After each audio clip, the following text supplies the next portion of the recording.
Close. Danica Patrick crashes in her final Indy 500. Clark Wade, Indy star Indianapolis. For Danica Patrick, the final chapter of her racing career was quick and cruel. This was not the farewell Patrick envisioned. Not with an accident in Turn 2 of the Indianapolis 500. Not with a 30th place finish, her day over on lap 68, not even halfway through the race. Fortunately, Patrick was not injured and exited her Chevrolet under her own power after losing control and spinning into the wall. Instead of racing for the checkered flag, Patrick was soon riding a golf cart to face the media, to discuss an ending she wanted to forget. Patrick has never been shy about expressing her feelings. After announcing that this year's Daytona 500 and Indianapolis 500 would be her final two races, Patrick was knocked out early in both races, the Danica double now over. She was disappointed, she was upset, and those emotions were crystal clear. Even Patrick's news conference did not go smoothly. First, Patrick was thanked for coming into the media center. She responded honestly, "I really didn't want to," she said. By photo. Danica Patrick speaks with the media after her crash on Sunday. Photo, Robert Shear, Indy star. Then Patrick was asked a rambling question. She responded by saying what was foremost on her mind. "Let me just talk," said Patrick. Definitely not a great ending. As I kind of said before I came here, that I feel like if it's a complete disaster, as in not in the ballpark at all, and looks silly, then people might remember that. If I win, people will remember that. But probably anything in between might just be a little part of a big story.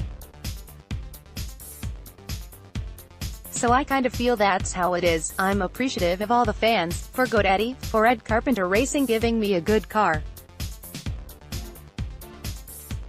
Today was a tough day. A few seconds later, Patrick was interrupted when a broadcast of the race blared in the media center. Patrick made a joke, feeling like an actress being prompted to leave the stage during an acceptance speech. "Is that like the Oscars?" said Patrick, drawing laughs. Then her microphone died. She switched seats to another microphone. "Take my mic away. I'll leave, I promise. Like I don't even want to be here, 'cause I'm pretty sad," said Patrick. At the end of her news conference, Patrick said to the media, "Thank you guys, thank you for everything. I'll miss you, most of the time.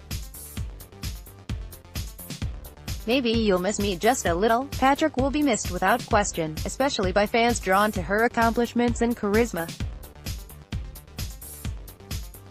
Kendall Pasley from Dallas came to Sunday's race wearing one of Patrick's GoDaddy racing tops. Pasley said she had attended other Indianapolis 500s, but was not sure she would have come this year if Patrick were not in the race. "Knowing it was her last race, I had to come," said Pasley. "I think she really raised the bar for what women can accomplish in this sport. She's been an inspiration. It was disappointing what happened today, but it doesn't change that. Patrick is the highest finishing woman ever at the Indianapolis 500, finishing third in 2009. She remains the only woman ever to lead the race, and finished in the top 10 6 times in her 8 starts at IMS. However, there will be debates about her career accomplishments. Patrick also crashed out of the Daytona 500, and she finished her career with just one IndyCar win. She did not win any NASCAR races in 7 years, finishing in the top 10 7 times, and winning the pole once. She announced her retirement from racing in November, saying her final 2 races would be the Daytona 500 and Indianapolis. Sunday's ending was not the defining moment she had hoped for. The Ed Carpenter team was optimistic about Patrick's chances in this race, after a strong showing during qualifying earned her a 7th-place starting position. But once the race began, it was clear Patrick's car was having handling issues. She dropped to 12th place during the first lap.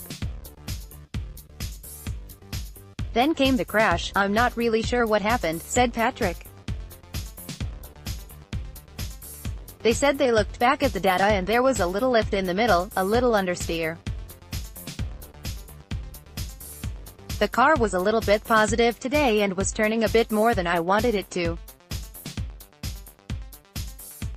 Turn 2 did seem a little bit more edgy than some of the other corners.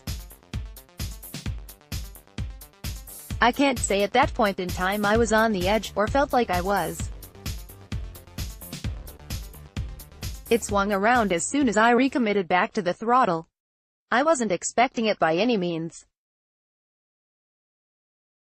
I think it just shows that these Indy cars are tough to drive. Once Patrick can step away from Sunday's events, the result may hurt a little less. It still was a lot of great moments in this month, a lot of great moments this year, said Patrick. But digesting her disappointment Sunday was difficult. Once Patrick's news conference was over, she entered an elevator and stood stoically against the wall. The door closed. Once Patrick reached street level, she was driven in a golf cart through a massive crowd of fans. Many did not even notice as Patrick whizzed by. As Patrick headed back to her garage, the sound of cars still racing provided the background noise. Power was on his way to victory at the Indianapolis 500. Meanwhile, Patrick was on her way to retirement at age 36, driving toward the next phase of her life. The racing career of Danica Patrick is over.